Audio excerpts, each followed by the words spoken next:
So I'll take you through a few examples. The first is The Big Story.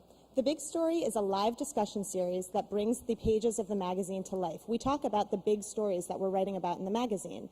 It's hosted by the New Yorker editors and writers. We get this really great thought leader crowd that comes out to Joe's Pub downtown. It's usually about 6 events a year. And Lincoln has been our sponsor for the past 2 years.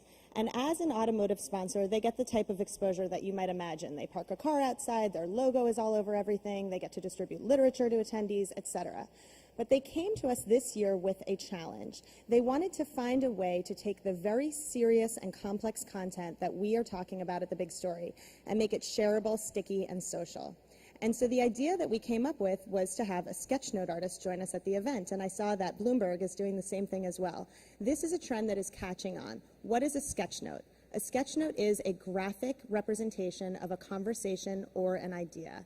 And this is, like I said, it's a trend. It was just happening at South by Southwest. We have it happening at the New Yorker events. Bloomberg is using it. It's definitely something you want to know about. This illustration is by a vendor called ImageThink, who we really like here in the city. They are wonderful. We hired sketchnote artists to come to the Big Story events and actually draw the conversations as they were taking place. This was happening live in the room during the conversation. And here are 3 examples of the results. And exactly what we wanted to happen started to happen. After the event, we would place the sketchnote outside the room, and you had a crowd of people. You can see them with their smartphones snapping away.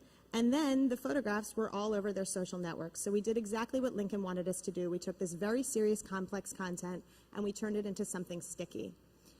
And how did I come up with that idea? How did I find out what a sketchnote was, sort of before it had burst the bubble and become this popular, trendy thing? A sketchnote artist had started following me on Twitter. And I had never heard of a sketchnote artist. This was a year and a half ago.